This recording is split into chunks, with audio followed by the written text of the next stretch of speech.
Kyiv, और Kyiv से राजेश पवार, जो कि यूक्रेन वॉर के समय में भी लगातार रिपोर्टिंग करते रहे।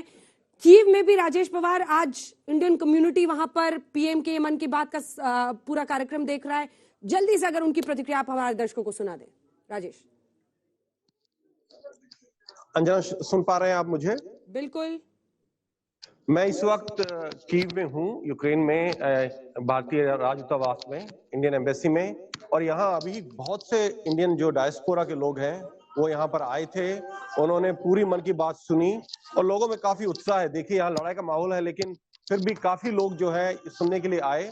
और इस वक्त यहाँ उसके बाद एम्बेसी ने जो चाय पानी का थोड़ा अरेंजमेंट्स किया था, तो लोग यहाँ अभी भी मौजूद हैं। काफी लोग जा चुके हैं अभी, लेकिन कुछ लोग अभी भी जो पीछे हैं, एम्बेसी का स्टाफ है, वो अभी भी यहाँ पर है।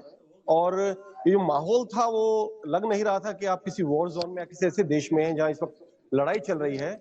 और जैसे ही मन की बात खत्म हुई, प्रधानमंत्री मोदी की, सबने तालियां बजाई और एक तरह से काफी जो माहौल था, जो भावनाएं थी, लोग काफी उससे प्रभावित थे। उनको अच्छा लग रहा था कि हमारे देश का प्रधानमंत्री, जिसकी आज स्पीच यूएन में भी लाइव सुनाई गई है, तो कहीं ना कहीं एक they were feeling proud also of this fact that we have a prime minister like that and एक काफी प्रदीप गुप्ता जी भी हमारे साथ जुड़े हुए हैं राजेश। और बिल गेट्स ने लगातार कई बार ट्वीट के जरिए, इंटरव्यूज के जरिए मन की बात की प्रशंसा की। उन्होंने कहा कि चाहे वो सुरक्षा या फिर स्वास्थ्य का क्षेत्र हो, सस्टेनेबल डेवलपमेंट, महिलाओं के सशक्तिकरण, इन तमाम मुद्दों पर मन की बात के जरिए एक कम्युनिटी के साथ पीएम जुड़े हैं और इसकी वो प्रशंसा करते हैं। और एमकेबी पर जो ये रिसर्च है बिल गेट्स ने, वो आप ही की संस्था एक्सेस माई इंडिया के जरिए प्रदीप गुप्ता जी कराई थी बिल गेट्स ने। तो जल्दी से बताइए, बड़ी बातें क्या आपको इस रिसर्च में मिली? कैसे ये सर्वे बताया, जो आंकड़े बीजेपी के नेता बता रहे हैं कि करोड़ों लोग इस कार्यक्रम के जरिए जुड़े हैं, बदलाव आया है?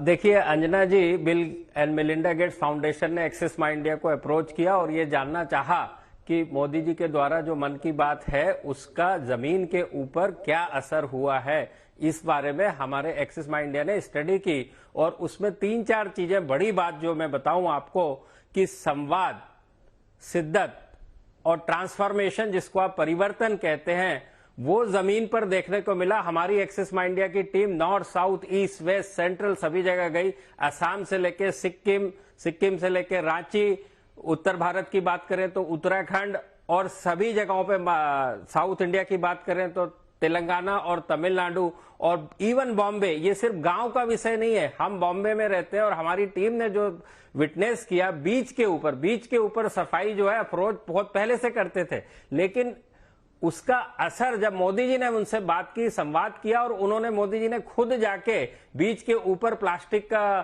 साफ सफाई की, क्योंकि बीच ऐसी चीज है कि एक बार प्लास्टिक उसमें चली गई तो पानी में चली जाएगी, वो वापस नहीं आएगी, आप उसको दूसरे दिन क्लीन नहीं कर सकते हैं। तो संवाद की जहां तक बात है, कम्युनिकेशन हमने देखा कि करीब 25 करोड़ लोगों ने कंट्री के अंदर मन की बात को सुना और कम से कम एक एपिसोड को करीब 100 करोड़ लोगों ने बात को सुना।